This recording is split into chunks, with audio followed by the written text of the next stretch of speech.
तर मी रिसेंटली एक केस स्टडी वाचली एका कंपनीबद्दल. कंपनीचं नाव केलॉग आहे आणि ते कॉर्नफ्लेक्स बनवतात आणि जगातली सगळ्यात मोठी कंपनी कॉर्नफ्लेक्स बनवणारी, म्हणजे लीडर आहे मार्केटमध्ये त्या क्षेत्रात.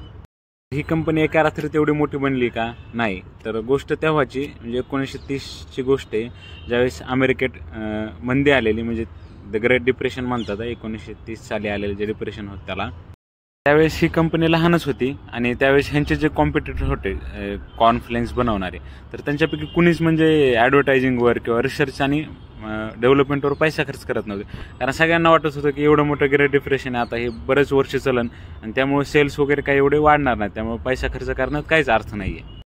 हे केलॉगचे जे ओनर आहेत त्यांना ही गोल्डन ऑपॉर्च्युनिटी वाटलेली. त्यांच्या लक्षात आलं की त्यांचे जे बाकीचे कॉम्पिटिटर आहेत ते मार्केटिंगवर किंवा रिसर्च अँड डेव्हलपमेंटवर खर्च करा नाहीत ह्या काळात. त्यांना असा विचार केला की किती जरी मोठं डिप्रेशन आलं तर कॉर्नफ्लेक्स सकाळी नाश्त्यासाठी वापरतो ना आपण, लोक नाश्ता करायचं थोडं सोडून देणार. तर त्यांनी ती रिस्क त्यावेळेस घेतलेली आणि मग त्याचा खूप फायदा झाला त्यांना. त्यांनी त्यावेळेस मार्केटिंगवर रिसर्चवर डबल टिबल खर्च केलेला. तर याच्यातून आपल्याला शिकायसारखं काय? तर म्हणजे माझं तर असं वाचण्यात किंवा बघण्यात आलंय की म्हणजे जे मोठमोठाले बिझनेसमॅन आहेत किंवा जे सक्सेसफुल बिझनेसमॅन आहेत किंवा सक्सेसफुल कंपनी, त्यांची रिस्क टेकिंग ॲपेटाईट खूप जास्त असते, म्हणजे रिस्क घ्यायची इच्छा खूप जास्त असते आणि ते दाखवतात तेवढं करेज रिस्क घेण्यासाठी. ते त्यांच्या गट फिलिंगवर बिलीव्ह करतात, नाही की लोकांना काय वाटायला बाकीच्या.